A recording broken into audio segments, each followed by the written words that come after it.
19ویں صدی کی ابتدا میں برطانوی سلطنت اور روسی سلطنت کے درمیان وسط ایشیا پر قبضے کی دوڑ شروع ہوئی اور یوں گریٹ گیم کا آغاز ہوا، اور ساتھ ہی چترال کی جغرافیائی اہمیت نے برطانوی راج کی توجہ حاصل کی، کیونکہ چترال کی ریاست روسی ریاست کے لیے برصغیر پر حملے کا ممکنہ اور آسان راستہ تھا، لیکن چترال کے بارے میں انگریزوں کو معلومات کم تھی۔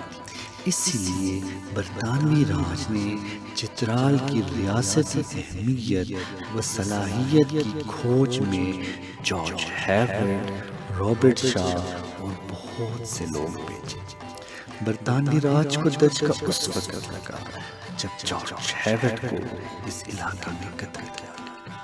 1871 سے 1889 تک روسی راج نے بھی چترال کی وادیوں کی کھوج میں بہت سے مشن بھیجے، اور یوں چترال کی ریاست دنیا کی دو بڑی سلطنت کے لیے زندگی اور موت کا در بن گئی۔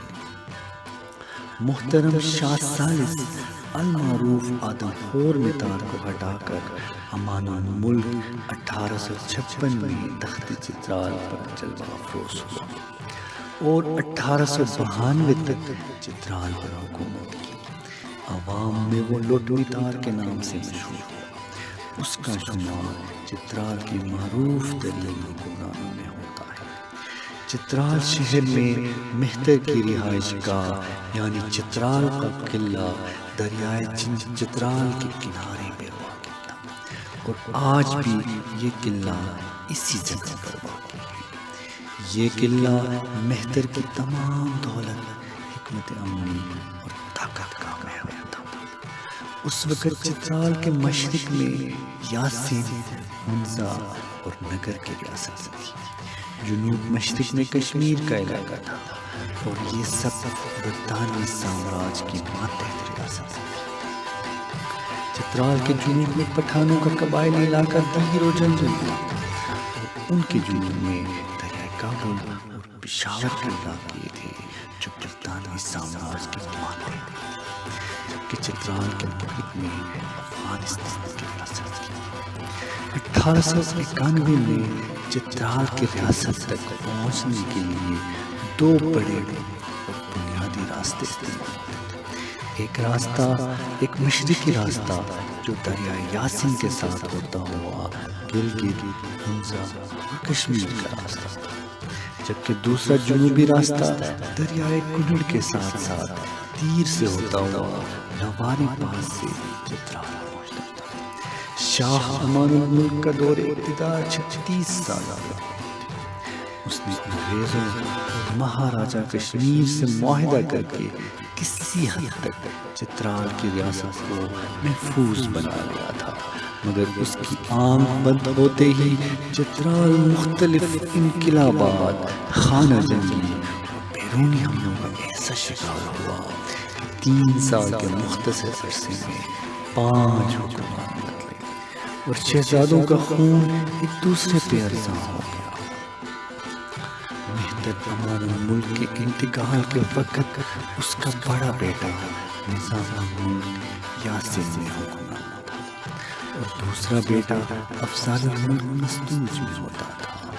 باپ کے انتقال کی خبر ملتے ہی افضال الملک نے موقع کو غنیمت جان کر تخت چترال پر قبضہ کیا، اور تخت نشینی کے 3 ماہ بعد نومبر 1892 میں مہتر امان الملک کے بھائی شہزادہ شیر افضل خان کے ہاتھوں قتل ہوا۔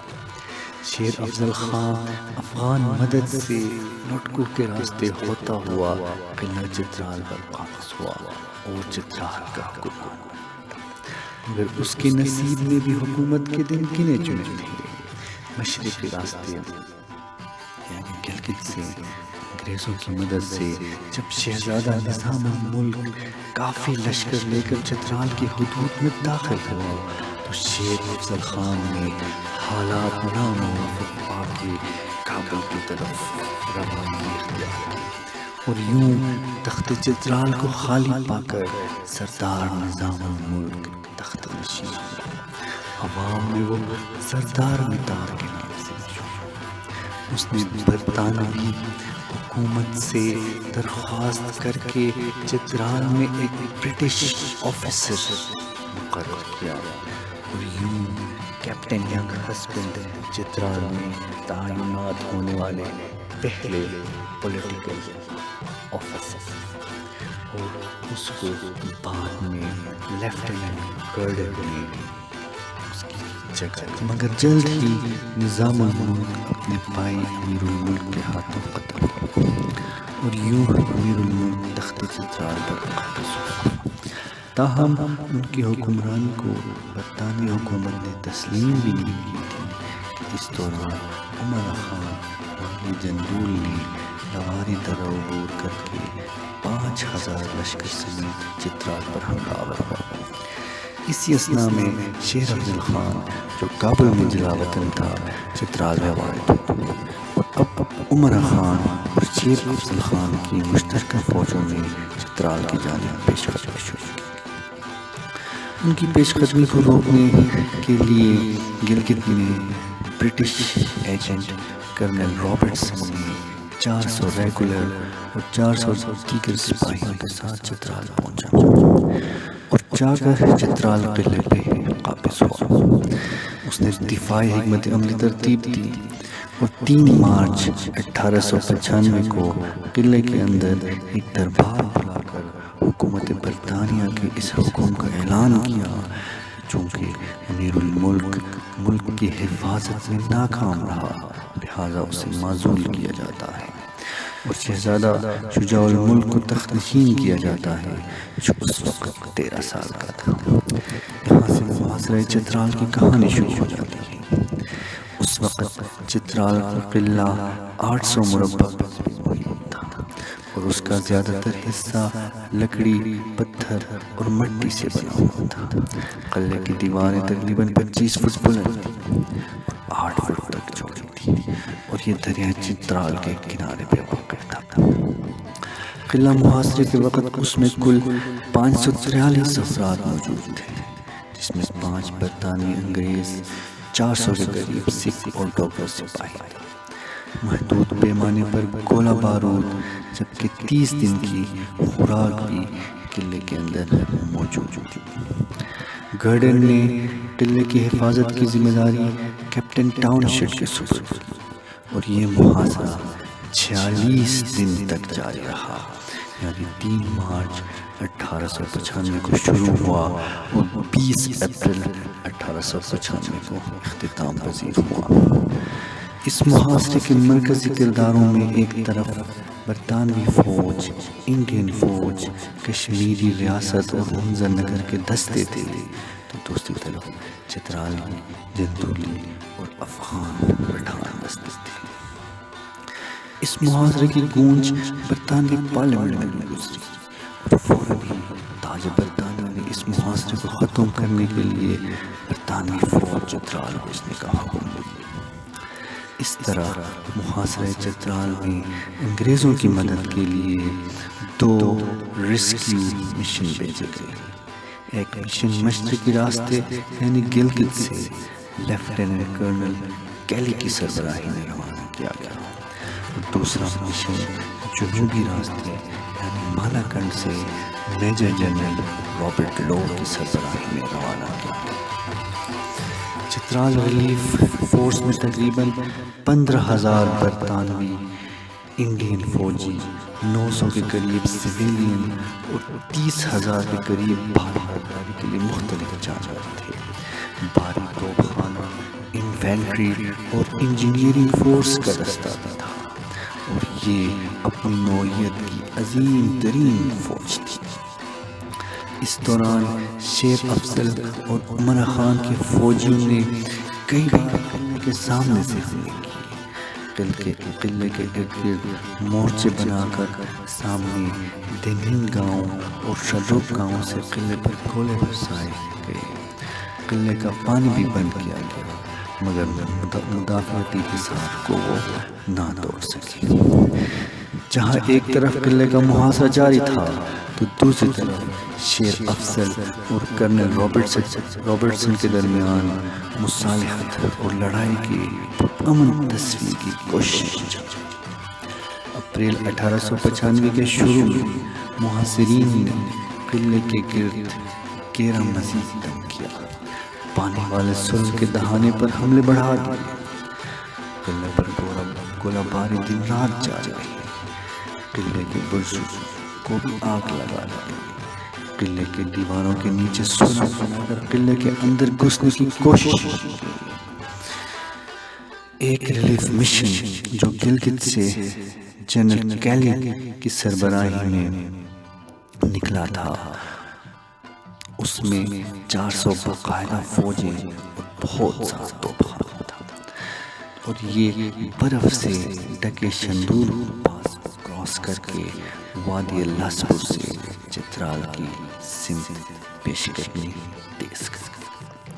دوسرا ریلیف مشن جو پشاور سے براستہ مالاکنڈ پاس جنرل لو کی سربراہی میں 20,000 سے زیادہ باقاعدہ فوجی دستے اور بھاری توپخانوں سمیت نکلا تھا، اس نے یہ فیصلہ کیا کہ یہ فوج مالاکنڈ، سوات، دیر سے ہوتے ہوئے سب سے پہلے جندول پر قبضہ کرے گا جو عمرہ خان کا علاقہ ہے، پھر لواری پاس کراس کر کے چترال پہنچے گا۔